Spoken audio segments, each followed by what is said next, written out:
What's happening, faithful?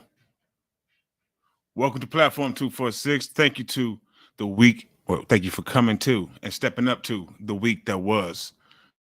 A little bit of a review of the week of 49er fucking madness. I waited about 17 seconds before I actually said a curse word. I didn't even mean to, but it just came out. Hopefully, you're coming in. Thank y'all so much. How's everybody's week been? Shut your asses up. It's Friday. Hopefully, everybody's had a great Friday. If you're new, please hit the like button and subscribe to the channel. We are at 680 subscribers right now. We're trying to get to 700 ASAFP. That's as soon as effing possible. So you can help with that. And I sincerely appreciate it. But again, thank you so much for coming in today. It's been when is it not a crazy week in 49er land with the Niner Empire, with the faithful? It's been everything that we could ask for between the players, between the front office, between Twitter. It's been everything. Yo in the building. John, what's happening, John? Thank you for stepping up. How are you doing, sir? Hit the like button. Folks, we have a poll question, and we're going to definitely get into that topic on this live stream. It is in regards to Trey Lance. Trey Lance and Patrick Mahomes, as you may or may not know, are working together, are doing things together. They're like this. I don't know if you need to pause on that or not, but they are getting acquainted with each other. And again, with Jeff Christensen, a famous quarterback coach who has some ties to San Francisco. So we'll get into that. But please answer the poll question in regards to it. Do you think that Trey Lance working with Patrick Mahomes is going to actually effectively help his growth, his development? Or will this just be a waste of time? Will this just be another story in 49 land? Personally, for me, I'm going to go with the former. And like I said, we'll definitely get into that. But welcome to, the platform. Just a couple of minutes in right now. We want to see if we can get some people in here right now. Shout out to all the 49ers content creators that are doing your thing. I just want to say that as I start the show, there's a groundswell of emotion going on right now between 49ers content creators and the internet. Okay. And maybe some of the players will get drug into it. It's already gotten its way out to media members. So it's a big thing. It's a real thing. So I thank you for checking out our content. Again, please hit the like button. Subscribe if you're new. We are on the way to 700 subscribers. Thank you so much. If you want to support the channel, look below my name, Platform 246. I'm telling you everything that you got to do right there. Subscribe to the channel. I appreciate that. And then if you ever want to support it, Cash App Platform 246. We appreciate you. Anything helps. A quarter. We'll take a quarter on just to show your support for the channel. It doesn't matter what the hell you're saying. What's happening? East Coast Red and Gold podcast. I believe that's Jess, if I'm not mistaken. Ms. Jess, how are you doing today? Thank you for stepping up. Please hit the like button, folks. Again, as you come in, as you go out, you can come back in too. That's okay. But we want to really start getting into. Thought so. My memory serves me in my old age.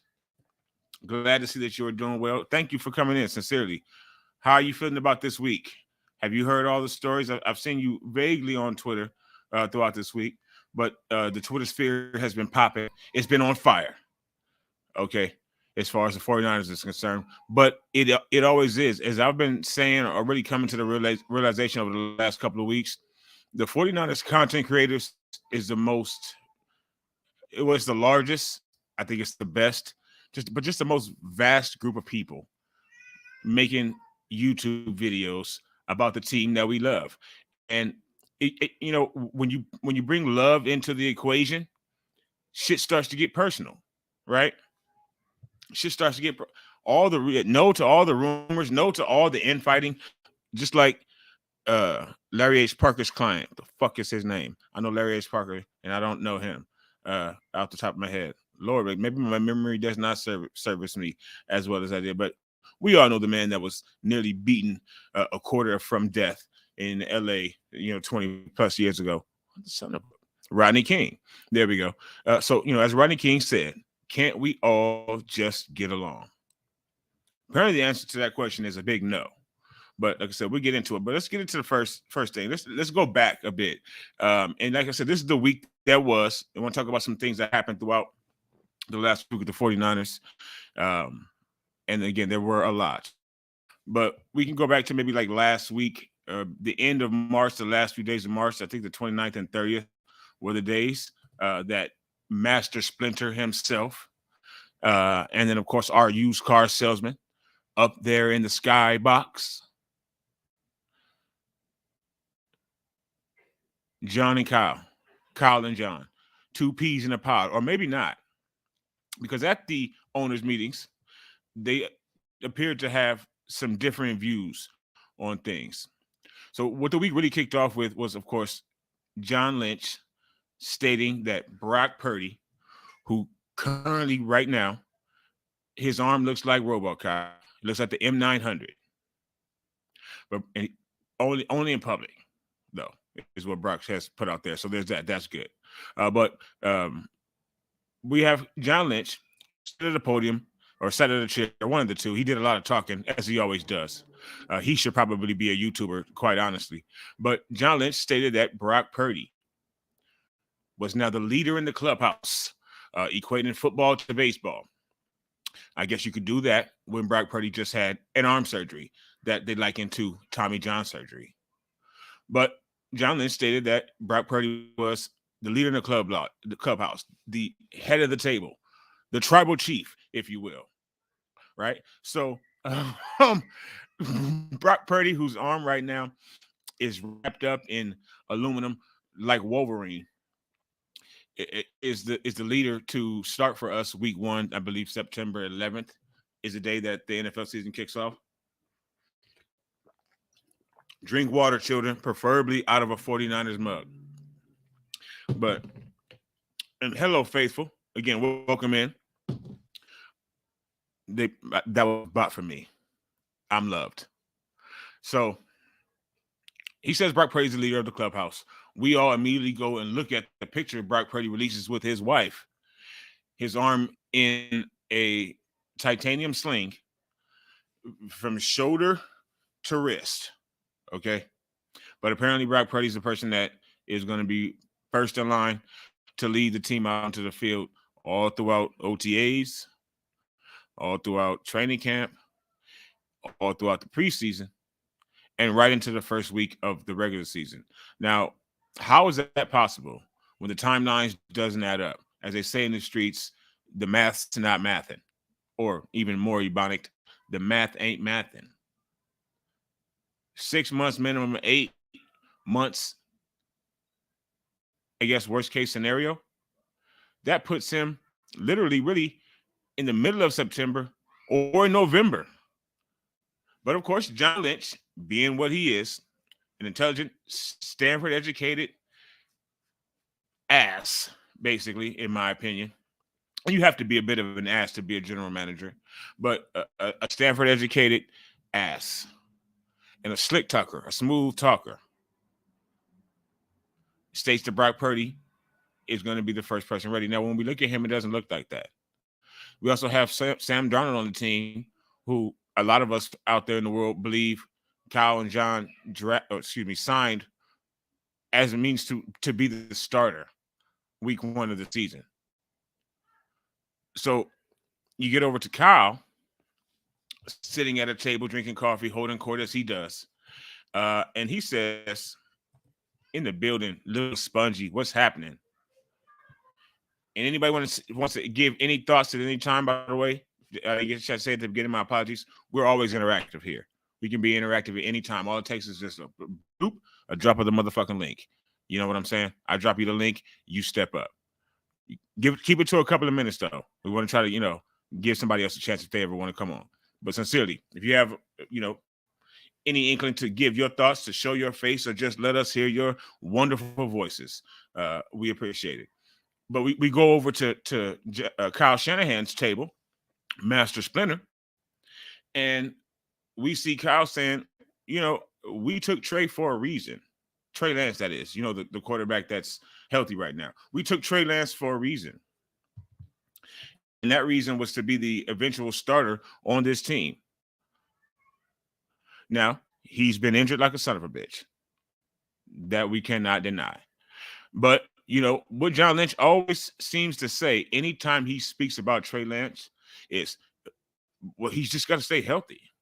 John Lynch said that fucking very same phrase in a moment when every quarterback on the team was injured, where Christian McCaffrey was our quarterback. Literally, he was like the next in line. If we had played another game, it would have been CMC.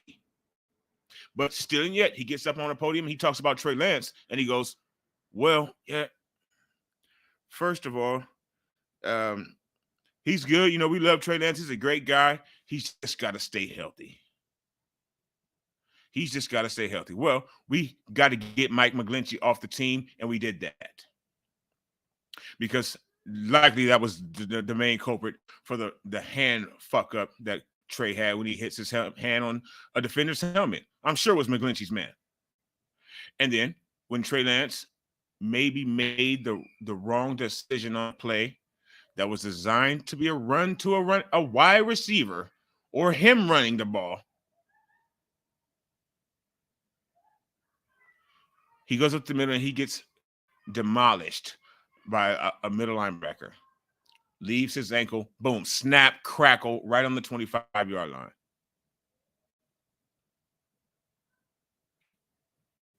Is that Trey's fault?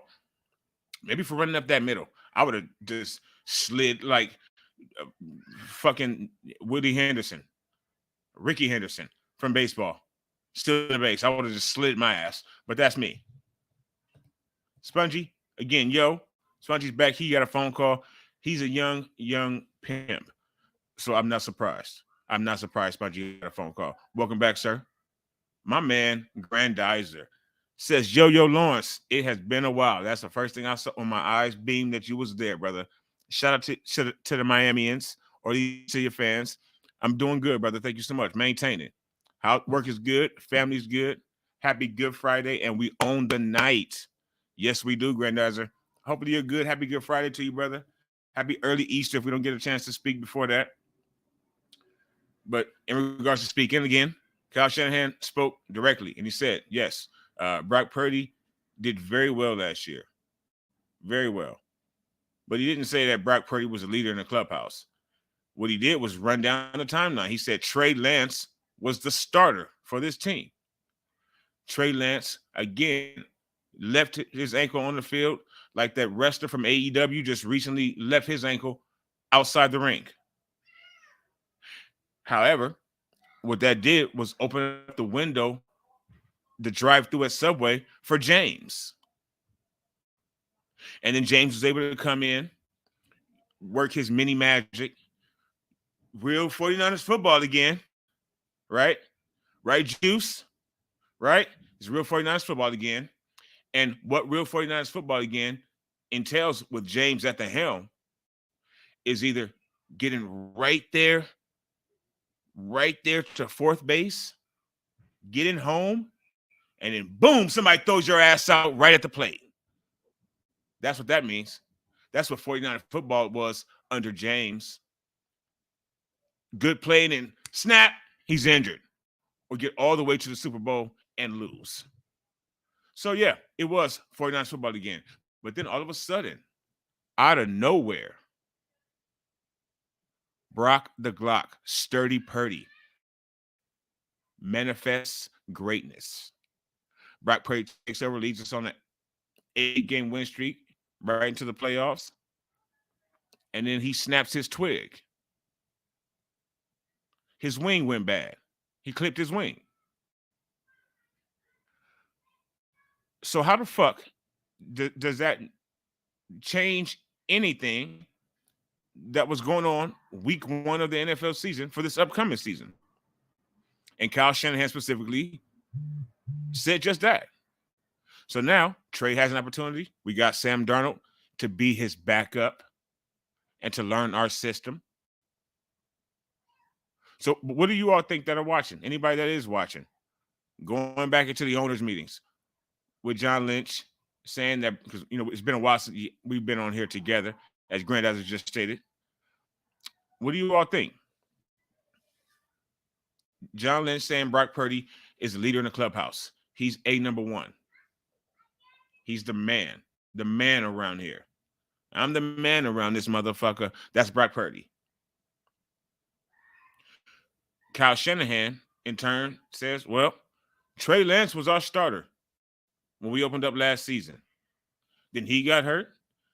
Then that guy came in, that Italian guy came in. Then he inevitably was hurt.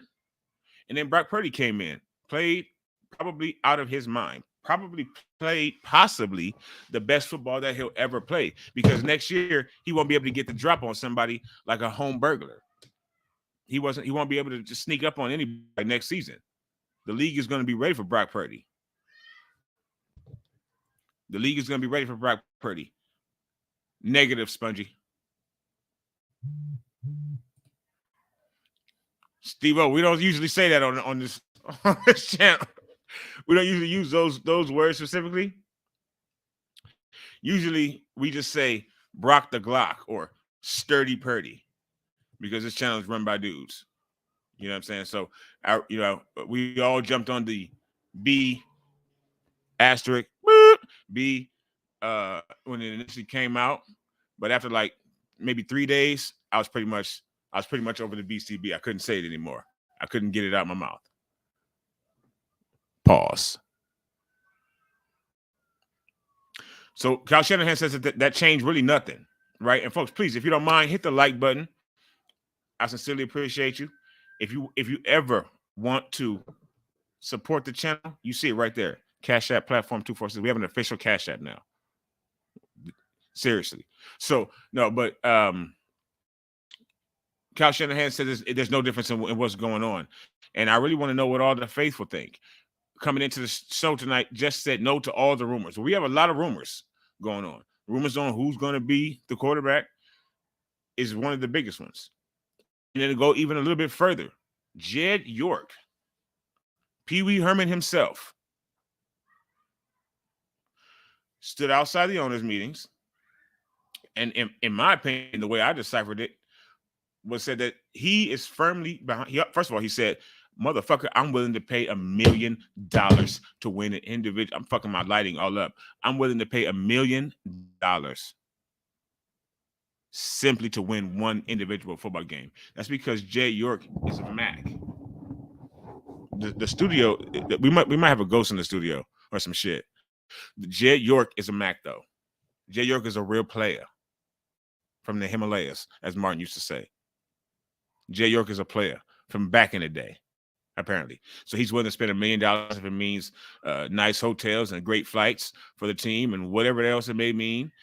He's willing to do it so that we win as many games as we possibly can. But outside of that, Jed York also said that, nah, I'm pretty sure Trey Lance is going to be here. We invested in Trey Lance for a reason. We believe in Trey Lance. Did people not see Jed York's interview? I know we all generally go for, straight to what did Kyle say? What million things did car salesman John Lynch say? But if you dig a little bit deeper into the 49ers shit that's everywhere, it's really not hard to do.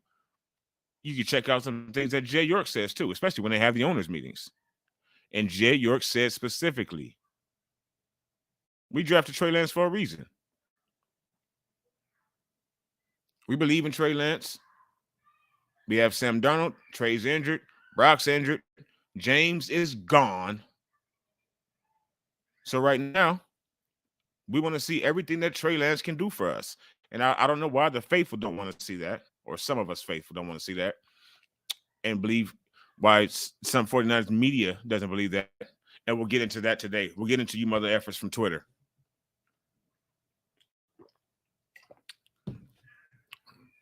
But if the owner is saying otherwise, the head coach is saying otherwise, Lakers 13-point favorites tonight. Who are they playing? They must be playing the Hornets or the Magic or some shit. Oh no, they're playing the Suns, and the Suns are probably sitting everyone. That may be why. And the Lakers are fighting for their lives. If Jay York is saying that Trey Lance is here to stay, apparently, without them all. John Lynch is the only one who gives 100% just blanket statements. Thank you, Steve-O. Shout out to Lakers. Get it done tonight, LeBron and AD. Or better, AD and LeBron. Get it done tonight. And shout out to Billy Hoyle on our team, Austin Reeves. White men can jump. They can. So Kyle Shanahan is not going to, really go too far from the vest at any time. Kyle Shanahan is going to try to keep as many secrets as or just outright lie. Right? Let's just keep it real. Just outright tell a lie. He's not George Washington or Abe Lincoln, whichever one of them motherfuckers said that I cannot tell a lie. He is not that. He will lie just as quick as he will open his mouth. But that's good. That's what we want in our coach. We don't want everybody else knowing our motherfucking secrets of war. The shit that goes on in the empire, inside the spaceship, right? We don't want that getting out, especially for us, because there's people like me who look for every single bit of news and detail and every sprinkle of breadcrumb that fucking I can find on the 49ers. Because that's how much we love the team as fans, as the faithful. And I believe Kyle Shanahan knows that. So that's why he's a liar. John Lynch gets on in front of a camera, in front of a microphone, and right now my microphone is on too. John Lynch gets in front of a microphone, and he starts singing like a canary. But what he's usually singing are his thoughts, his wants, his feelings, not necessarily the thoughts and feelings of the entire team. He kind of fashions himself a face of our team. The spokesperson for the 49ers is John Lynch. Now, I wish he didn't act that way, but he does. So that's my question for you all, really in regards to Master Splinter. Because, and if you don't understand that, not only is he the master, not only is Cal the puppet master, the real puppet master, despite what John Lynch wants. Not only is Cal the puppet master, but he's Master Splinter. Not just because he's an old sage either. Because he looks like a rat. Kyle Shanahan is and not snitching rat, because he don't tell shit, really. He looks like a physical rat. He is a member of the rat family, and so is his father. But we love him. That's our coach. That's my coach. Through thick and thin. John Lynch, on the other hand, you're soon probably going to be replaced by Adam Peters. So do you think John Lynch and Kyle Shanahan have a rift between them? And maybe not just a rift, but just that Kyle knows that John Lynch is going to get up there and talk his talk, say the things and put the narratives out on the team that he wants to have out there. And it's just pointless to try to fucking change that. So leave a comment. Let us know. Is the face of the team, John Lynch, really on a different page than the head coach, the one who runs this mother, Kyle Shanahan? Leave a comment now, later, whenever you want. But again, speaking of the face of the team, George Kittle, Mr. WWE himself, I won't even call him that. Nope, I'm not going to do it. George Kittle was at WrestleMania. Mr. 49er WWE. George Kittle has been on Bussin' with the Boys. I think maybe 4 times. Okay, just 2. But he's been on there once in the last week to 8 to 10 days. Again, his second appearance. He was just on there like a month and a half ago. And then, boom, again, George Kittle has to do another Bussin' with the Boys. George Kittle was at WrestleMania. If you're not new to this channel, you know I'm a fan of wrestling. I'm an avid wrestling fan and watcher. I've been watching that shit since I was 4 years old. I'm 41 now. I know I don't look it. Light-skinned, bald-head beard gang. Shout out to the light-skinned, bald-head beard gang. Shout out to Ricochet. But I've been watching wrestling since I was 4. And while I may not look 41, I'm every bit of it. So it's a long time that I've been watching that. Over the last 3-4 years of it, though, I've seen a lot of incorporation with the 49ers, really mainly only George Kittle, despite the fact that, actual wrestlers who are fans of the 49ers, Bailey, Roman Reigns, the Usos, they don't get the shine. They don't get the same shine. But old George Kittle was in the front row both nights of WrestleMania. I'm surprised he could find that time between podcasting and doing interviews, and again, putting out the narrative that he wants out there, that Brock Purdy is, again, leading the charge, basically. But George Kittle's at night one of WrestleMania. We all saw him. If you didn't see him, you see him on a thumbnail. That's him clotheslining The Miz. Why was he there? Why? Why was he not training? He's probably put on a little bit of wrestling weight, huh?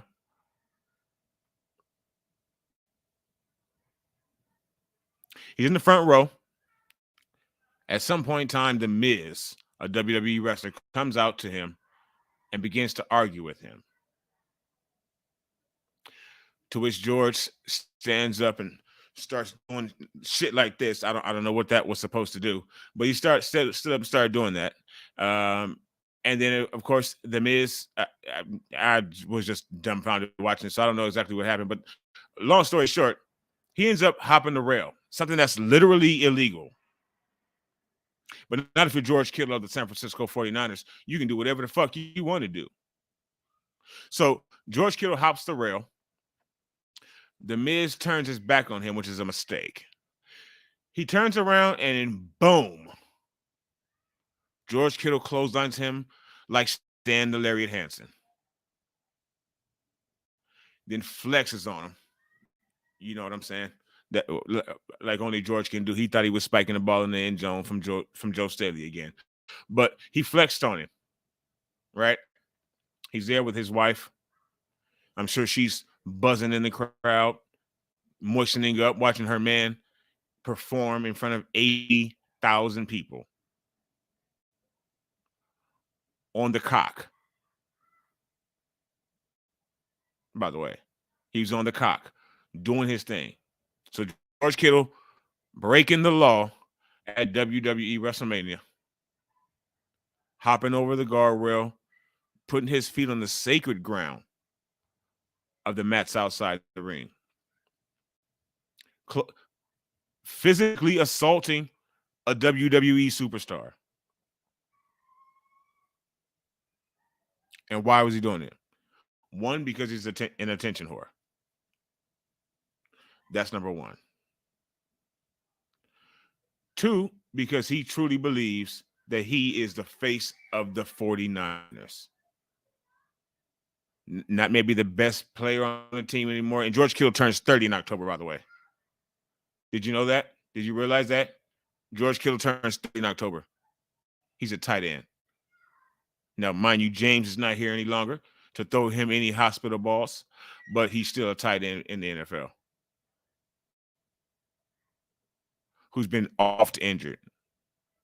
But despite all that, George Kittle feels that he is the person that needs to have their face out in front and their hair at all times, representing the team. And what he does is he goes on podcasts, like I said, like Bussin' with the Boys, like some fucking Barstool Sports weird cat. A few, maybe 3 weeks back, talking about how hard it is to be an NFL football player, which is facts. How long it takes for his body to, recover from a game, saying that he's usually not ready till Thursday, Friday, back to normal. And he has to turn it around and do it again on Sunday and later parts of the year on Saturday. Or imagine turning around for a Thursday game. George Kittle put out there this week how much he hates the fact that we even have Thursday night football, let alone the fact that they're looking to either add another one or flex it, something along those lines. I don't read everything that's outside the 49ers. I just know that it's a mistake. The games are always horrid. George Kittle doesn't like them, which means he won't be trying hard for Trey Lance during that game this season. But he will find the time to go on someone's podcast and make that clear, or appear on the pregame show for 2 nights of wrestling, Saturday and Sunday. He was on both pregame shows. He was showed in the crowd and got active on one night of WrestleMania. The second night of WrestleMania, this past Sunday, he brought out Huff and Ward, his secondary players. Why? He's not even friends with them. Maybe he had to bring somebody of color. I'm not sure. He couldn't bring out Christian and Purdy and Orange Juice. He couldn't bring them out, I guess. So he said, maybe I'll bring somebody of color. Or maybe nobody else is as into it as he is, and nobody else will go with his ass. Nobody wanted to see him act 12. And that's what you do generally when you're a wrestling fan. Act like a kid, like a teenager, like a kid again. I'll be doing that in about an hour and a half if the show's good. And please hit the like button, folks. If you come through, if you're new, subscribe. We're looking to get to 600. Well, we just got there. 680 subscribers. We're looking to get to 700 fucking subscribers is what we're looking to do. And you can help with that. We sincerely appreciate you stepping up, watching us. Answer our poll question. Do you think the fact that Trey Lance is out there putting in work with Patrick Mahomes will lead to him really, improving his development? Because a lot of us don't believe he can get it done through the team. A lot of us. They don't think that he can get it done with Kyle Shanahan helping him out. And his tight end doesn't help him out either. Will we see George Kittle train with Trey Lance? That's the question I want to pose to everybody. Anybody watching, do you think we will see Trey Lance and George Kittle on the same field before they're mandated to be able to do that with the 49ers? If I had to bet my check, which is extremely important to me, more than you can imagine, I would say no. I would say they won't see each other's face again until the entire team has been brought together. But despite the fact that Trey Lance will be quarterback 1 come September 11th, the leader of this team, right? George Kittle. While Trey Lance is training, asking for wide receivers at different points throughout the offseason, Kittle is asking for interviews and tickets to WrestleMania. Now, I can't hate on him for being, even though he just became a fan of wrestling like 6 years ago, literally. If you ask him, he's such a douche. If you ask him, he had never watched it before until like 6 years ago. Now he's super Niner WWE. When that man retires, he's going to try his hand at wrestling. Mark it down. It's on tape now. When George Kittle retires, he will try his hand at the WWE. I'll be willing to bet my life almost. Almost. And like I said, I can't hate on him for that. It's watching, wrestling is it's fucking fun. Or it can be fun.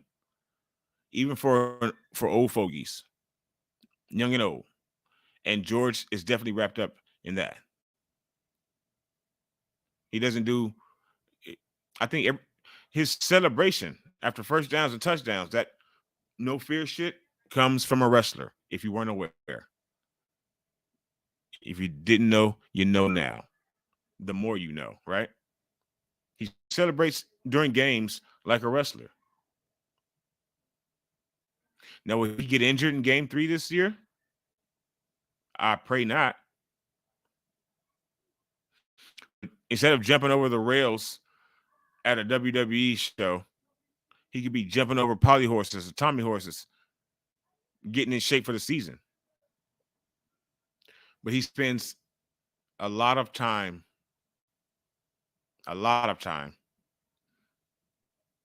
either defending himself on Twitter or defending himself at WWE events. And I, for one, would like a little bit less of that from you, George. As the months of this year start to pass, a little bit less of seeing your ass at the WWE, and a little bit more of seeing your ass on green fields and pastures, catching passes, even lifting weights, George, whatever it is, but just not to be around the WWE.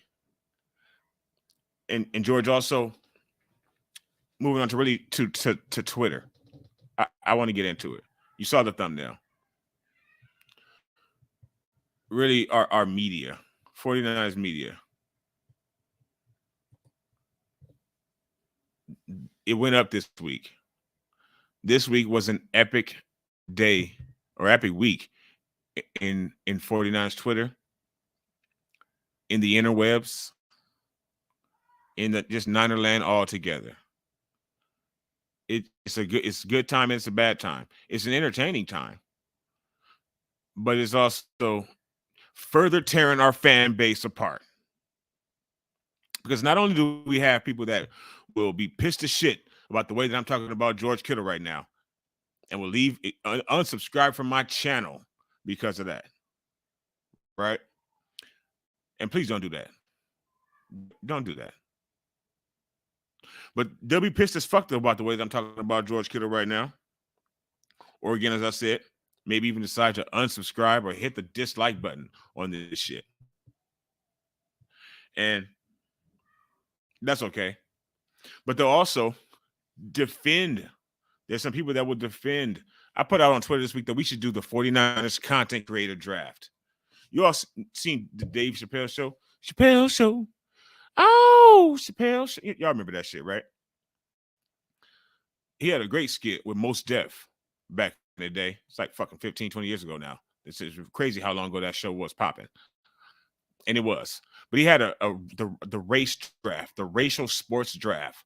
Like the white people, I think, or maybe the Asians, or maybe they might have been fighting over him. But they drafted Tiger Woods. And in turn, we draft somebody white. We draft like Larry Bird, even though he's retired. And we would draft Larry Bird. Or today, maybe the black folks would draft Austin Reeves or Steph Curry. But the races drafted somebody that was not of their race, that was a sports star. And the best part of it was, well, Dave Chappelle standing there in whiteface. That, and then of course the person, dressed up like Tiger Woods, but Dave Chappelle dressed up like Tiger Woods, being happy to be drafted away from us niggas. So I put out that we should do the 49ers, this content creator draft on Twitter. Shout out to my man Ryan. He said he'd pick me. And a lot of people were down with that, thought that was funny. But I'm dead serious. Because we have people that to the death will defend the fuck out of a 49ers content creator like it's their spouse, or even more so their child. Almost like it's like they helped to birth that person. Will defend them to the end of time. So like I said, the 49ers content creator community on YouTube, it's vast and it's ugly, but it's also beautiful at the same time. It's like a family, really. You either want to beat the shit out of each other, as one of my folks told me this week, or we love you. We love each other like a family. And I saw today, just really before I came on here, somebody talking about what Elon Musk has done to Twitter. And Elon Musk has made it so that the 49ers content, that 49ers Twitter, can be hell. You just like watching the movie 300. 49ers or Gladiator or some shit. 49ers content creators and 49ers Twitter is on fire 23 hours a day. It's like somebody that's in solid. You go onto 49ers Twitter, it's like being in solitary. You just scrolling and everything is bad. And then for 1 hour, like 2 posts, good, make you feel good. Other than that, it's a no-go. So today I had somebody say Elon turned Twitter into World Star. My entire For You is filled with street fights between 49ers content creators, crazy accidents, George Kittle being on my TV at WrestleMania, cheaters. 49ers content creators, and violence. Just all the 49ers Twitter. I follow none of these accounts. Anyone else? I'm seeing a lot of that. But then there's accounts that I do follow. And if you don't follow certain accounts for 49ers on Twitter, it doesn't matter because everyone gets to everyone. Everyone sees everything. They may not respond to it. They may not hit the thumbs up. They may not retweet it. They may not quote tweet it. But they see it because that shit moves like a conveyor belt. There's always something going on in regards to the 49ers on Twitter. So there's a couple of famous people on Twitter.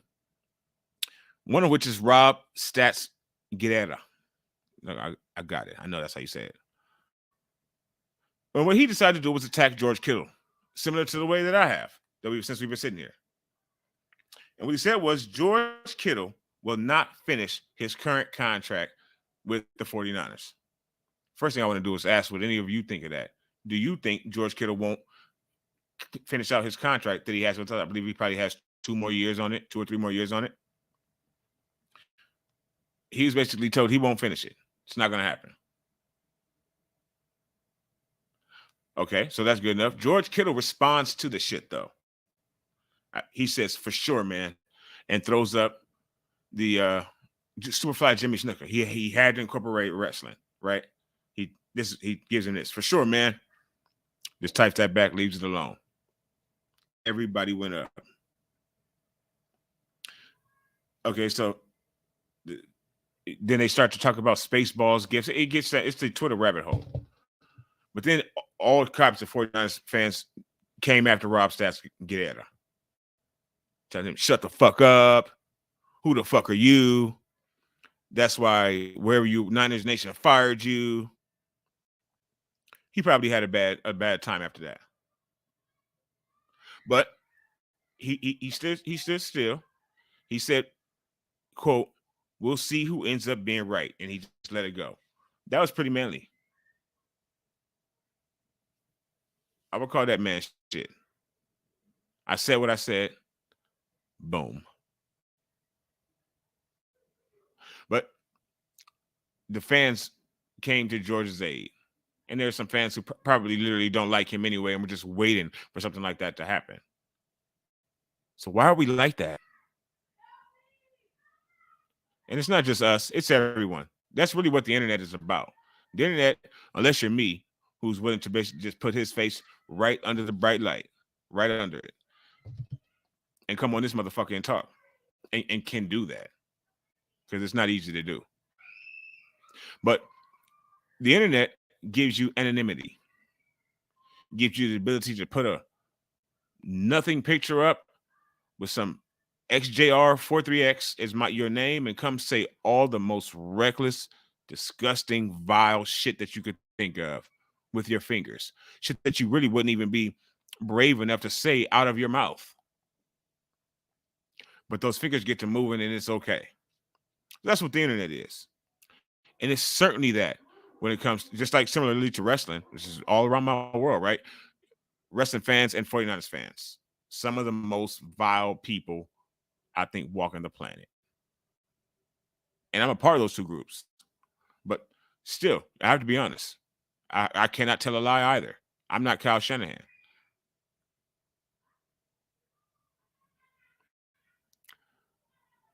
People attack Rob.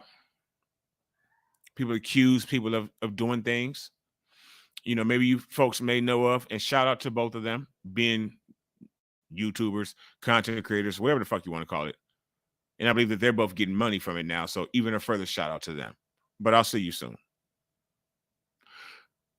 BSF 49ers, I believe, is the thing. Brad. And then our 49ers, or our, which I don't subscribe to either of the two of them personally. But this week they got into a fight. And it was basically just like junior high school. Fight. Somebody's ass yelling fight. But on Twitter.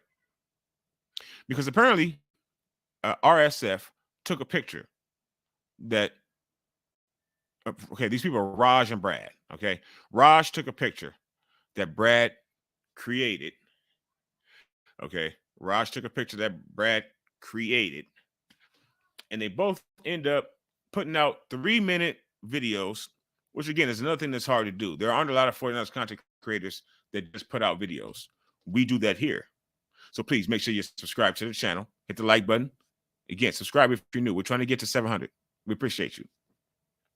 But they put out individual short videos, not shorts, but real film videos with editing, and you have to make a thumbnail, just like with your lives. The problem is Raj took the very same thumbnail, apparently, that Brad created and didn't accredit him in the live stream, in the video's description. And everybody lost their fucking mind. They went at it between each other. The memes started coming. Raj and Brad versus. Let's have a Raj and Brad versus. That started happening. Speaking of happening, what's happening, David, my man in the building? The link is here. If anybody, fucking Mike, if anybody wants to jump on and give your 2 cents for a couple minutes, try to keep it to a couple of minutes if we can. Anybody, again, as we said earlier, just in case anybody else wants to jump on. Yes, hope you're doing good, David. We're talking about 49ers Twitter right now, David. I don't see you getting intermingled with the bullshit a lot, and I'm glad to see that. Now, I have to be there to promote these videos and live streams. But I'm glad that you don't necessarily seem to be partaking in all the madness that is 49ers Twitter. Fans, creators, Twitter beef, oh my. That's what we had this week. We had Raj take Brad's thumbnail, use it. I believe Brad's video was like 3 minutes and 8 seconds, and Raj's was 3 minutes and 11 seconds. They had very similar titles. It was not a good look. That said, there are no rules with this shit. Not unless you're PewDiePie or Mr. Wolf, Beast, or that broad that was getting everybody shut down for talking shit about our channel. There's not really any rules to this because you can't enforce them, because it's really, YouTube is like a fucking free space. But still, yet there's decorum, there's respect. Not stealing people's shit that you didn't take the 3 minutes to make yourself. Like if I looked up on YouTube and in a day or two and I saw this very same thumbnail that's on this video on someone else's video, I'm going to cyber murk them. No, but we got a man in the building. Maybe he can talk a little bit about Twitter. Spongy, what's happening? Thank you for stepping up, Spongy. Hold on, let me put my ears on. We got my man Lil Spongy in the building. And check out his YouTube page. He makes excellent clips. Ja Morant's in the building. What's up, Spongy? What's up? That didn't work. See if I can get you in my ears instead of coming out live.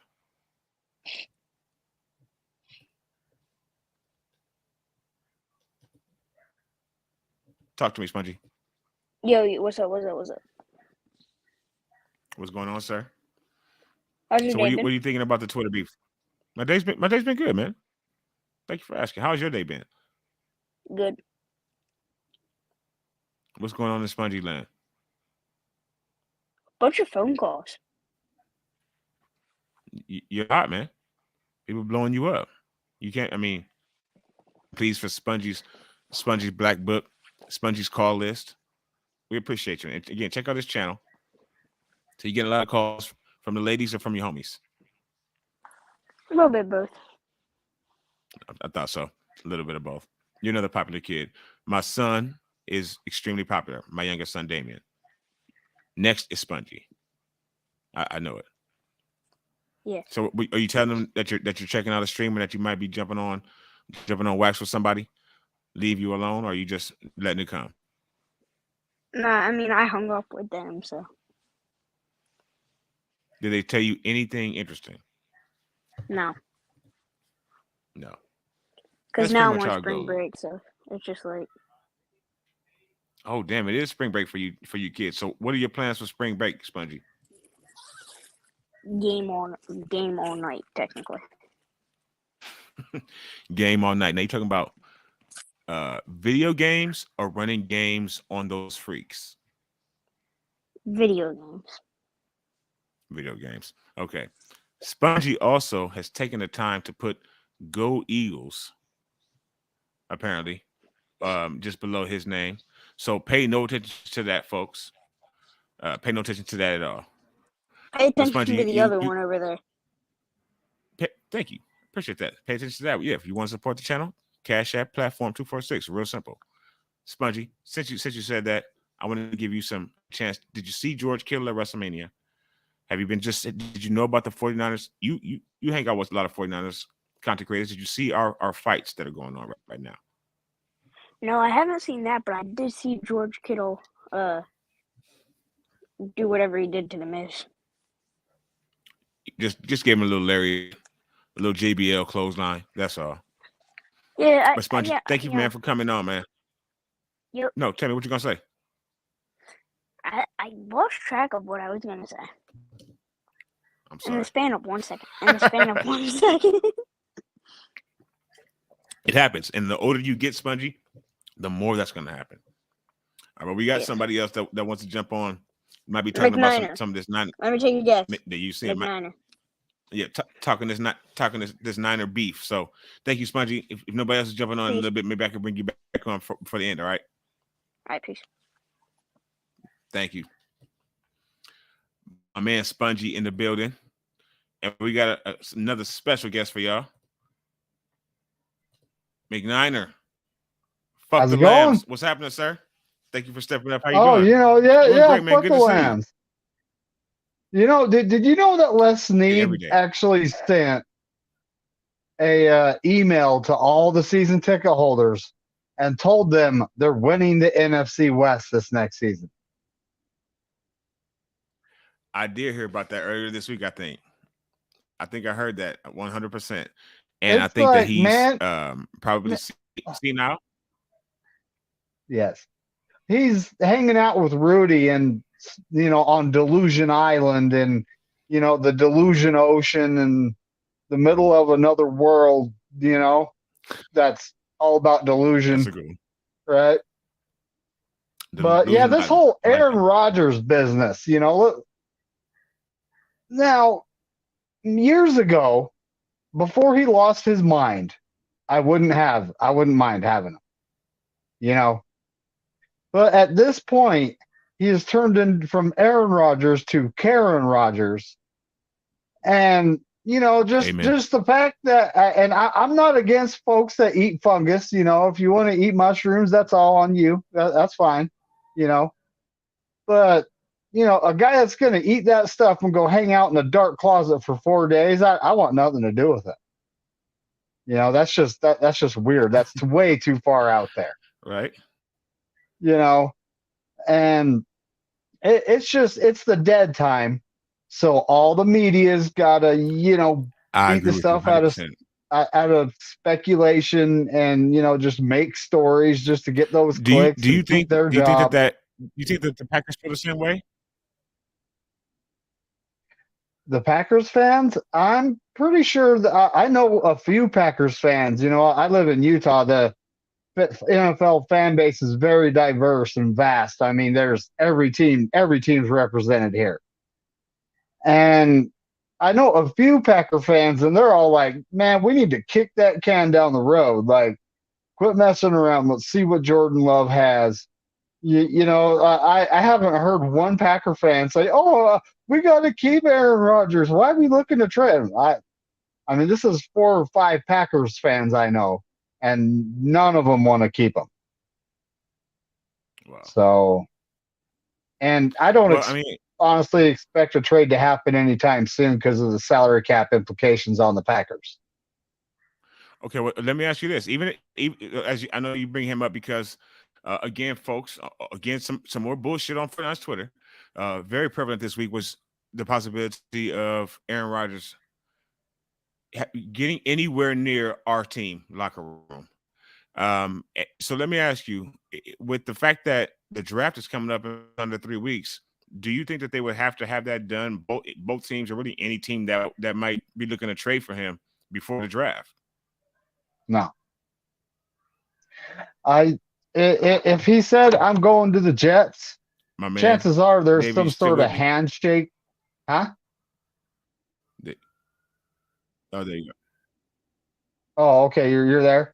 So chances are there's some sort of handshake deal in place with the Jets, but they can't trade until after June 1st because of the salary cap implications. So I don't expect something to happen before the draft unless Aaron Rodgers restructures his contract, which that's another possibility. But either way, we don't need him. Who are we going to sacrifice to get him? Because even if he restructures his contract, he's still going to be a lot, and we can't afford him. So it's just not happening. It's just not possible. On top of that, I know you saw that tight spiral Trey Lance. I saw that video. But that's the thing that makes me. All kinds of people are like, "Oh, he can't throw tight spirals. He's, they're all wobbly." And what did he do right there? A nice, tight, very accurate medium pass. And medium to the short passes is what he needs to work on, and it's pretty obvious that's what he's working on. So I can't. After seeing that, and we're about to get right into that too, and I want to thank you for coming on, bro. For real. That's a great question about Aaron. It's just with the way that Trey's working right now, and with what Aaron will cost us, just like with Lamar Jackson or whatever the case is. Kyle Shanahan also made clear at the owners' meetings that the reason we drafted Trey, the reason we have Brock, the reason we signed Sam Darnold to what we signed him to, so we can keep the quarterback room's money low. They're going to turn around and take Aaron Rodgers for $50 million? No, I don't think so. No. Right. Well, brother, thank you so much for stepping up with me. Hope you hang out right here in the comments too. Okay, sincerely, and if maybe you can get you back on it at the end. All right, thank you, David. So much love, man. Much love. That's my man, David. One of my favorite people, period. Sincerely. But he made a great point. Aaron Rodgers has been linked to our team this week again. Why? I don't know. It makes literally no sense whatsoever for him to come and play for us or get traded to us. But that's probably never going to go away until he goes away. But Tom Brady went away, and people are still saying this week that he may come back and play for us. Some people I caught a live stream earlier this week. Won't say any names, but people were saying that they were just going to count down to the season starts just to make sure Brady doesn't unretire. They were weighing the days in which amount of days he's retired last season versus how many days it's been so far this season. He's not coming here. Lamar Jackson's not coming here. Aaron Rodgers is not coming here. Kirk Cousins is not coming here. And Twitter needs to get that through their mind. And as a matter of fact, thank you so much, David. That's why I love you, dog. That whole Twitter beef that 49ers fans are taking sides on between SF Niners and DSF 49ers, both of their names are almost the same. They've still been tied to each other for a long time. I guess it's just it was a matter of time before they got into it. But still, what the video ended up being about and what the picture was that was created by Brad was Aaron Rodgers. It's actually a picture of Kyle Shanahan and Trey Lance. But being, whatever kind of fan does that, the picture ends up getting edited and changed to Aaron Rodgers running away from Kyle Shanahan. Why would you even put that shit in the air? Well, we know why. For views, for clicks, right? So they both did it. One of them plagiarized the other. But it was a picture of will Aaron Rodgers still now, fucking today, Will fucking Aaron Rodgers come and be a part of the 49ers? The answer is no to the both of you. Whoever made the video first, no to you, and whoever stole it, no to you. Aaron, and then people saying that he doesn't hate the 49ers. He loves us. That turns to hate. But if we gave him the opportunity to come and finish his career here with this fucking Voltron Optimus Prime team that we have, he would jump on it like the virgin at the prom with some open puss, with some active ass. He would jump on it like 9,000 if he had a chance to come and play for us. Fuck that. He hates no, he doesn't. He hates that we didn't draft him, as he said on draft night some 18, 19 years ago. So those two fight over a picture of Aaron Rodgers running away from Kyle Shanahan. Something that's imaginary. That would make me sick to my stomach if it happened. I cannot stop liking the 49ers, loving the 49ers. It's in my blood. I was born 40 days after they won their first Super Bowl, 1982. Just some 40 days later, I came into this wonderful world. It was meant to be.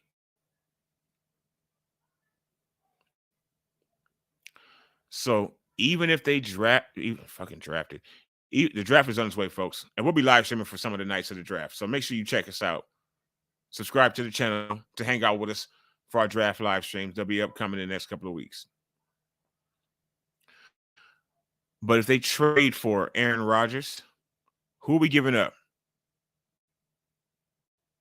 You know, they're going to try to fleece us. Take everything that we fucking have. Make our cupboards bare. Why would you want that? Why would the player want that? I never understood that. They gut your team to get one player to come over, no matter what the sport is. If I was that player, I'd be like, well, damn, everybody that was good on this team is now leaving, and I'm incoming. How good does that do me other than the money, which makes the world go round? But how good would that do me if all the best players on the team leave when I come because I came? Why would Aaron Rodgers do that? He's not going to the second best, third best team in the league. He's going to the Jets. Middle of the pack, just below last third of the league. Just above the last third of the league, if we want to be honest. You can still, they got a great defense, and they're okay, whatever. They're the Jets. He's following in Brett's footsteps and going to the Jets, the same way Brett did when he left. He's not coming here. But those two fought over that. So I want to know what your thoughts are on that. Now, later, tomorrow, next week, whenever the fuck you see this video, if you see it or the clip that we may put out of it, let us know what you think about the fact that Brad and Raj got into a real beef on Twitter. Well, it really wasn't even that. It was somebody just putting something out there passively, aggressively, and then never responded to any of the following shit that came after it. Really, in my opinion, a sucker move. A lemon lame. But still, when you put some shit out there on Twitter, be prepared to fight back with the shit. You don't have to fight with people on Twitter unless you're starting shit. Then don't start shit and then bail out. But that's what happens a lot with the 49ers and with Twitter. With our fans, with the other content creators. Larry Krueger. Blocking everybody left and right. When people don't agree with your stupid ass takes. And that's what they are, hot takes. It's not just talking sports or what you know. It's just fucking dropping takes so that people will click on it because you don't have any talent. Any real talent. Talent for bullshit, and maybe that's about it. Which is a talent. I also have that talent. Before Notch Twitter was ablaze this week with who's gonna be our quarterback and why, and people fighting over someone who's not going to get anywhere near our team this year. And again, thank you everybody for stepping up with us, for getting near me here on Platform 246. Please hit the like button. Subscribe to the channel if you're new. You don't have to comment on anything. You can just be a gawker and a walker and a stalker. I don't mind. At least not today.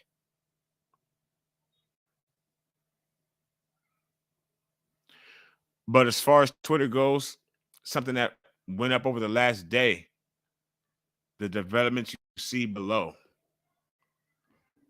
King Lance, Sir Lancelot, Trey Lance, Treyway or no way.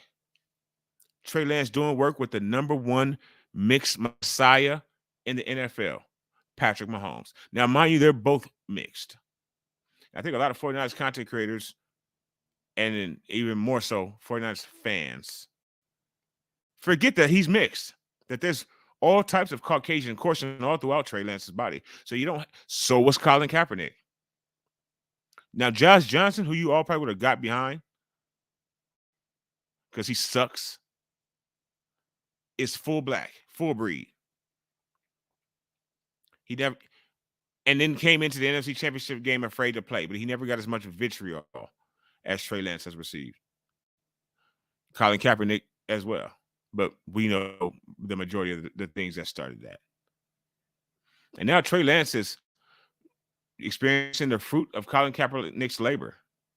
That's why you don't want a black quarterback on this team. And we would need to be honest, faithful. A large portion, a segment of our fan base does not want a black quarterback on this team by any means necessary. I say they let me come quarterback, but I'm black. Anybody else that can quarterback other than Trey Lance? Well, right now, Trey Lance, again, is with another person who's not just a black quarterback. He's with the best quarterback on the planet, Patrick Mahomes, and a man by the name of Jeff Christensen, Patrick Mahomes' quarterback's coach. But he's not just Patrick Mahomes' quarterback's coach. He's worked with Kirk Cousins to improve his mechanics. Kyle, if you're listening, he's worked with Ryan Tannehill, improved his mechanics. He's also worked with someone, he has some ties to the 49ers already, does Jeff Christensen. Besides right now, currently as we speak, or maybe not right now. Hopefully he doesn't get into arm fatigue. Trey takes it easy. Take it easy in the nighttime, Trey. You're good, bro. But Jeff Christensen has ties to us through none other than, again, the Subway slanger himself. Subway sausage slanger, pause, himself, James Richard Garoppolo. He turned him from a middle linebacker to an NFL quarterback, for lack of a better word. An elite one? No. But you also have to have some semblance of elite talent within you, I think, for that to happen. So Jeff Christensen turned James Garoppolo into a $100 million man. And now, well, he turned Patrick Mahomes, or helped Patrick Mahomes ascend to a $500 million man, a two-time Super Bowl MVP, and a two-time league MVP, if I'm not mistaken. And now he's working closely right behind. You saw it in the thing. I think that might be Jeff Christensen right there, the white man on the thumbnail. Not Trey or Patrick, the all Caucasian gentleman, standing behind Trey Lance, helping him out. Trey Lance's form looks tight. Pause. Again, as I saw today, straight up and down for Trey Lance. He doesn't seem to be moving and bobbing when he's throwing the ball or when he's getting into form. It's like he's shortened and quickened his release. So what do we think of that? Trey Lance, the biggest thing that we all feel that he needs to do is, first of all, learn how to slide. Trey Lance, you need to learn how to slide, bro. All right, G. Talk to, again, YouTube Ricky Henderson. Trey, I think you'll do fine. Secondly, he needs to work on his intermediate passing and getting the ball out quicker and with a more compact over the head, overarm throwing motion, not fucking sidearming. Now, again, mind you, he's working with Patrick Mahomes right now, the sidearm king. Hopefully he doesn't pick up too much of that, but he does pick up the short, compact throw motion, the quick release. A lot, again, in 49ers Hell, which is Twitter. The videos came out this week, and just whoosh, either, oh my, which is what I did, either, oh my God, look at that pretty ball.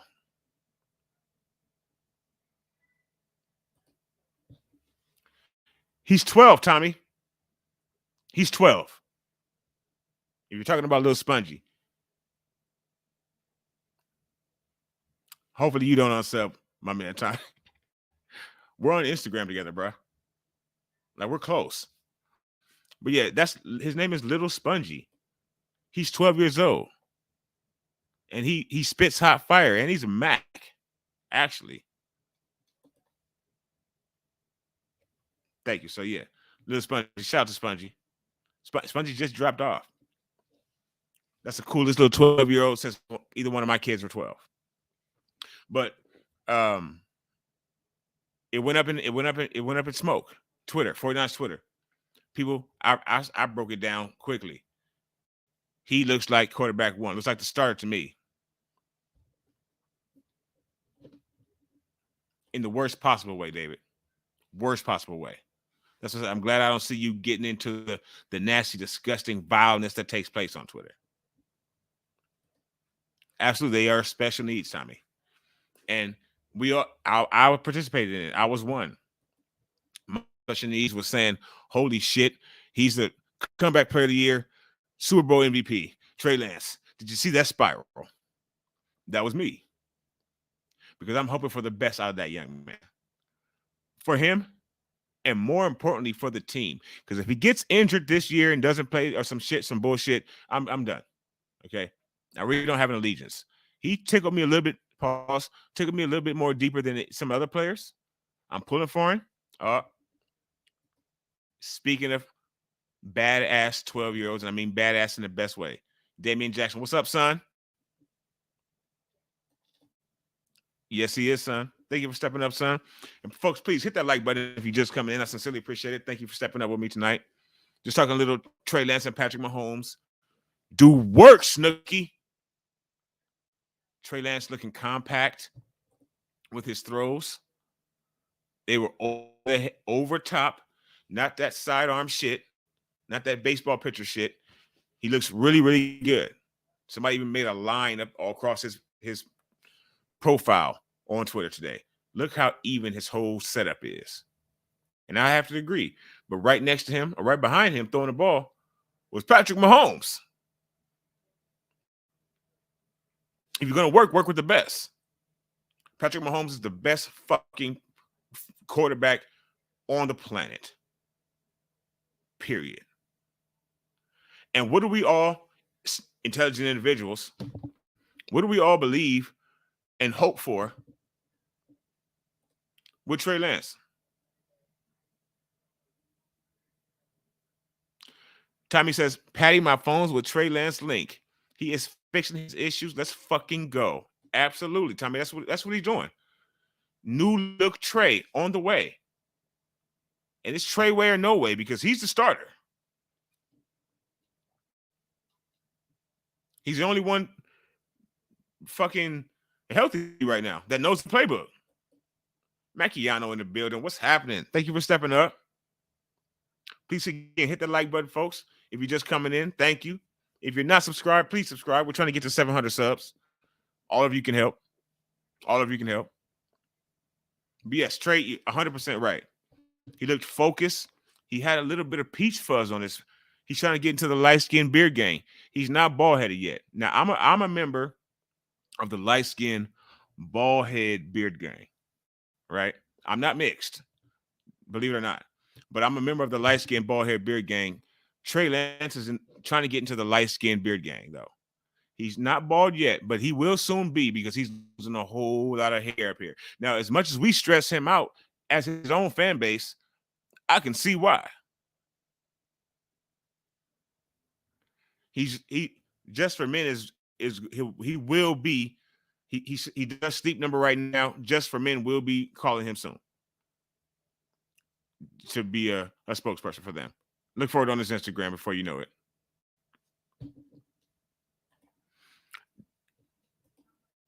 Let's see. My man Tommy says there used to be a show called Lance Link on Nick at Night. I used to be a fan of Nick at Night. My son's here. I wonder, was you a fan of Nick at Night, son, at any point? Damian Jackson? Thank you for that, Tommy. Whatever it takes for Lance to get right, to get tight, that's a pause. Whatever it takes for him to get right and get tight, I'm with it, including growing out his peach for us, Macchiano.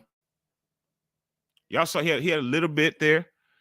He'll get to the ball thing. By the time he's 27, it'll be gone. He'll be shaving his head like me.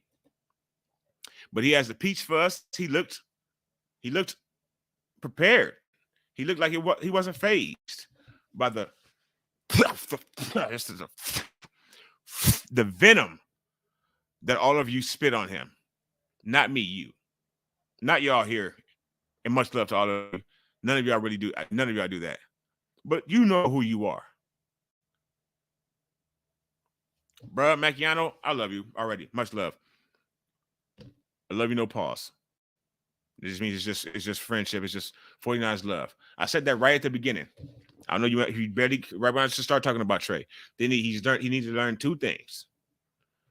Number two was short intermediate throws, and that's what that spiral was. That spiral was a short intermediate throw to some wide receiver. It didn't look like a hospital ball. It didn't look high like we're used to. It looked to be right on target, and it was about damn the. It was some good, as my baby son said, because he's gonna make movies one day. He will make movies. Look at the camera work. Of course he saw that. Of course he knows the camera work. Shout out to the cameraman on that too. He got it all. That was about the prettiest fucking spiral that I may have ever seen. But it was like up close and everything. And we got a video on that, a short on that, or just a quick video on the channel. Check that out for us later. It's this new look Trey. Not now, because we're live. We're all here together. But check it out. You get to see that spiral, just damn. And everything looked right. He looked focused. He looked like he was growing his peach fuzz out. And he looked like, I know I have to prove a whole lot this year to a whole lot of people. And one thing that hopefully he can prove, Tommy, yes, is that he can slide. That's the first thing I say he needs to learn this offseason. It's how to slide. Second, get those short to intermediate throws down pat. And I think we have an NFC Championship game return just waiting for us. God bless the team's health. My Vagiants looked like ass today. Did I say that word right? Get your jollies, Lawrence Fishburne. Thank you for spelling it correctly too, Tommy. I hate the way Lawrence Fishburne spells our name. There is no U in Lawrence. What was your mother thinking? What was your mama thinking?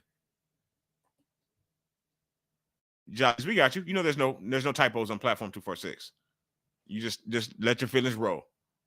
Step up and let it be known how you feel. And there you go.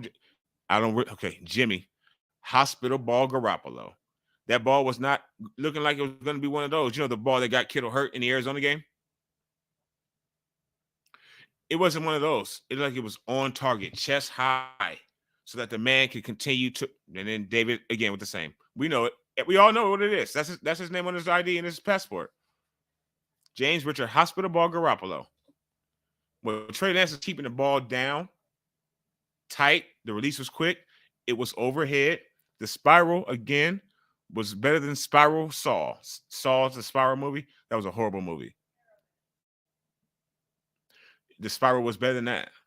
It really looked good. He's learning that straight from Patrick. And he looked like, despite what a lot of our fans think and want, which is his utter downfall, I'm going to come out and I'm going to make it so that no one can deny him his place, which I think is as quarterback one for this team. Brock Purdy made us all fall in love with his little ass last year. He did. Me included, yes. But when the season's over and we look behind the curtain, we look at how the season ended, his size could be a problem. If it wasn't already, his arm strength could definitely be a problem going forward. And the left pirouette the left James spin to the left, the reverse, the Euro step that he does to the left, people are gonna get that under. People are gonna find that out, unless you play defense for us, because we never get a hold of quarterbacks that can move. We don't know how to stop it, but unless you play for us, Brock Purdy was gonna be found out because he has limitations. Trey Lance has limitations. He can't throw the ball without 100-mile-per-hour velocity, fast and furious velocity, on target, right over the middle of the field. Brock Purdy showed that he could do that. Sincerely appreciate you, Mac. Much love. Thank you sincerely. Do as Mac said, please, if you haven't already. And subscribe to the channel. We're trying to get to 700. We appreciate you. Brock Purdy played excellent for us last year. But I personally think that this year would have been, if he hadn't been injured, this year would be a little bit different because there's tape on him. Same thing that happens with everyone. James came in. There wasn't a lot of tape on him. He threw 7 touchdowns and 5 interceptions and made us all wet. Made us all just forget, literally not be able to tell what we were seeing, which is mediocrity, right? Brock Purdy came in, set the world on fire again. We start talking about his genitals. Like he really had us, right? Because nobody knew what he can do. Nobody, okay, so he did this in the last game, but we didn't even play that type of defense. We're a 3-4 team, and he lit up the Buccaneers for a 4-3 team. What can we gain from that and glean from that? A little bit. But now, after watching his 8 games, going back and saying, damn, we need to see what this kid did in college too, the league was going to be able to see him this year. Will he still maybe have triumphed over them because he has enough talent? Possibly. Or does he only have a certain amount of talent within him? You move over to Trey Lance, was still not 100% ready to be leading a team. But whoever is, when you start. But Trey Lance, I think, has unlimited potential, both in his mind and in his body. I think he has the ability to be great, to possibly be, if his mind is the way and his drive is the way that it seems to be transcendent, because he has all the physical tools to do so, because he loves football, because of his attitude. Because shit, if you were one of the most hated men in America and you didn't kill yourself, don't you have to have some form or some semblance of fucking extra strength? We can't. The one thing we can't say is that he's weak. He's had hot coffee thrown in his fucking face, basically, by our fan base. And why? Why? Because there are reasons and excuses that can be made to put a veil over what the real reason is. But mainly because, at least as far as what people say, oh, well, he only has 300 passes whole year. He ain't played a full football season in 4 years. He went to NDSU. He went to a second-tier school.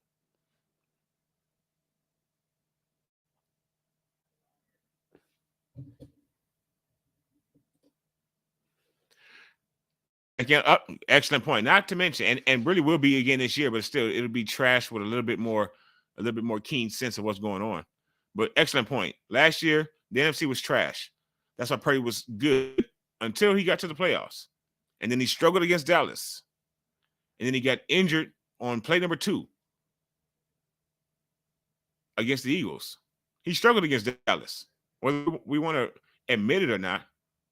We won the game, thank God, but that's because football's a team game. And we have, again, Voltron, basically. We have the Megazord of teams. When that shit comes together, it's ugly for the other team. Something came out today about the top players at every position, or maybe yesterday or today. PFF, I think, maybe. We have 3. The Chiefs have 3. I think all the other teams have 1. I don't think anybody else has even 2. I could be wrong. But we have 3, and the Chiefs did 3. We are a really, really good team. Purdy lit up he lit up the Seahawks because they were a fraud. The league was down. Somebody was going to make it. The Lions almost made the playoffs last year. He did well. He didn't do the way he did against the Seahawks. It is what I'm saying. I don't know if he threw a pick in that game. He missed a lot of wide open players because the defense was too fast. I think it was probably his worst game for us personally was against the Cowboys. He still, because they're our bitch, he still put up 40 points on them. But maybe the Cowboys had the they just had the mark on him.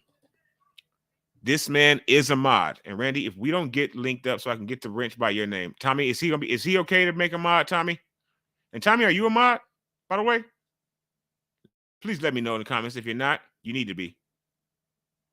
Randy, if we don't get you that wrench, thank you for coming in, Randy. Hit the like button for me, please, brother. How you doing tonight? Trey Lance and Patrick Mahomes working together, I think is going to make it so that, and again, Tommy, please let me know if you're a mod so I can make you one, sir.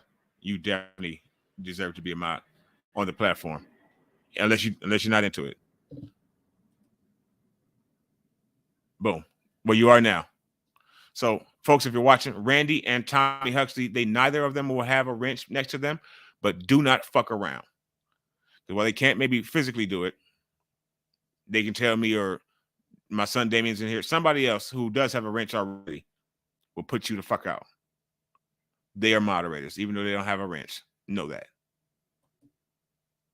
Thank you, son. Speaking of Damien Jackson, yeah, we are the Megazord of the NFL. I'm glad you like that, son. I love you. In my time, Voltron, the original Megazord. Yeah, email me at platform246LLD@gmail.com. Randy, I think that's it. Or hit me on Twitter at BamBamLLD in the DMs. The Megazord of the NFL is what we have. And Brock Purdy got to sit in the head of that motherfucker. Trey Lance has not had that opportunity, at least not fully. Randy is cool. Boom. Already done, bro, just not physically. Hopefully you're easy to find. Hopefully it's easy to type in when I hit your name. Pardon me. Yeah, please hit me up, Randy. Email Michael McDonald, the singer? Or is it, or I don't, or what? Is he dead? But, and Mike McGlinchey, I think I missed something. McGlinchey choke slammed the fuck out of Parsons. No, got choke slammed by Parsons, excuse me. Okay, yes, please hit me up. So I can drop your link in and make you an official mod. But Brock Purdy did well last year, but he doesn't have, I don't believe, within him what Trey Lance has, what Trey Lance can possibly release with work with Patrick Mahomes. Did you email me right now already? Right? Or what you when we get off this stream, your wrench is there. Now I'm watching my own damn stream. Didn't want to do that. When we get off the stream, you got it. Platinum wrench. Boom. Is that to go with platform? I like that. But Brock Purdy. Wrestling's coming on in 30 minutes. Brock Purdy is a good quarterback, but I think that he's meant to be the backup. I think Trey Lance working with Patrick Mahomes. And please, y'all, we got a question right below, probably. It probably came up right at the bottom of your shit, inhibiting you from being able to view the chat. But do you think that the work he's doing, Patrick Mahomes, is going to make a difference? Will it help his development? As my man who still did not get into the chat today, even though, okay, my email.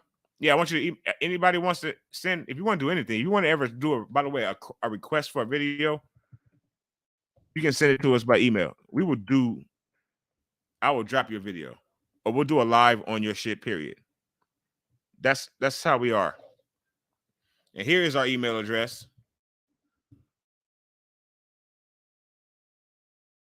You can say, hey, Lawrence, I want you to do a video where you just cuss motherfuckers out, or I don't know, whatever it is. Or you talk about how much you hate players, or whatever it is, or why again should George Kittle not be doing so much with the WWE? Whatever you want. You send an email request to that, I will do your video. Sincerely. Do you need to pause? Is that okay? But Trey is working with him. Please let us know what you think. We've been here about 90 minutes. Thank you for everybody that stepped up today. And yes, please definitely email me, Tommy. Email me what your links are to make you an official mod. What I have to drop in the shit to make you a mod, because I try to type out some names, and even though we all think that our names are special, I certainly am guilty of that. There'll be fucking 17 people with your same shit for YouTube. It just comes up similarly. You wouldn't even believe it. So I'm having a world of a time getting Randy to be a mod with a full wrench next to his face and name and picture and the Sphinx. But I'll do it. And Tommy, you're next. So please just let me know what you need, what I need to use to make you a mod, and we'll get that done. But we're just about done here. So I appreciate all of you hanging out with us tonight, stepping up on the platform. Hopefully this year, we all step up what's in our heart. We step up our support for the team and not just players. We all love individual players. It happens. It's inevitable. Bro, yeah. Tommy, you wouldn't believe it. Ask Randy. You type in Randy Daytona, it's not going to, you would think it would give you the same as a Sphinx immediately. Is the same as your channel there? Well, I can definitely grab the link from when we get off. But whatever we got to do, we will make sure you get your wrench, bro. But get behind the team and the decisions that the team makes. Stop listening to everyone on Twitter. Stop listening, unless you see my video come up. Now, listen to more 49. I will listen to, unless they're fighting with each other over thumbnails, I'll listen to more 49ers content creators than I would the media. Because while all of us want the majority of us want our narratives to be believed or our thoughts to be heard as creators, we don't mean shit in the grand scheme of things. The people that get to go into the building, they do. The main Hokos, Rob Stats Guerrero, not him. He's more of a content creator. You all know who they are. Lombardi. Thank you, Randy. We've been trying to do that for like 2 weeks. We got it done right here live on the platform. We bring people together. But we mean, I think, more heart. Let's just keep it real. It's just a heart-wise, because we actually give a shit about the team. And me, I do my due diligence. I try to find everything I possibly can. One love, Mac. Thank you for you stepping up. Excellent comments by you today. Sincerely, I mean that. Thank you. I'll see you soon.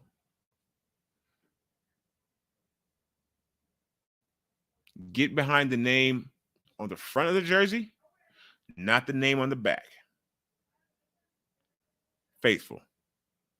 Please. It'll stop a whole lot of fighting. And don't be afraid to back multiple content creators. Me, yeah, whatever though. Acknowledge the team. Acknowledge Randy, but acknowledge the team, not just your favorites, not just your favorite players. And not just acknowledge the work that the 49ers content creator community is doing, period. That there are so many of us that some of us want to quit because of the competition. Not me. But that there are so many of us providing you with content. Like, I can't open my YouTube and not see one of my friends live. Generally. And if you're bored, you get to chill, watch some shit, maybe come into a live Talk Niners. Thank you again, Tommy. Both of you officially will be modded. until we're all dead and cold. You will never lose that. You will never lose that unless you don't want it anymore, basically. I'm not an Indian giver. But I got you, brother. Thank you. Thank you both for hitting me up with that. And again, folks, if you ever want to ask for a video type of any kind, I would love to get that from our folks. Hit me up, platform246LLD@gmail.com. If you want to throw something in the Cash App for asking for a video and me actually doing it, platform246 with a $. Real simple. We try to keep things easy around here for everybody. And we keep it platform. So, again, Trey Lance, to you, sir, I want to say before we close out, good work. You need a little bit more work on the beard, on the fuzz, but good work getting to somebody else that also has trouble growing their facial hair, Patrick Mahomes, and his quarterback coach, Jeff Christensen. Dubs up 16 on the Queens. Do we need them to? We need the Queens. We need them to win that game. Of course they are. Shout out to the Lakers. But please, continue to work with Patrick Mahomes. Continue to block out the noise, Trey. And I personally will be continuing to defend you until you give me a reason otherwise. But with that, thank you all so much for watching. Please like, comment, share the video. Subscribe to the channel if you're new. We are still on the push of 700 subscribers. And I would love to have you available to come in, chill out with us, our folks, and our faithful during any of our live streams. Y'all take care. Have a good weekend. And y'all be safe. Niner gang or don't bang.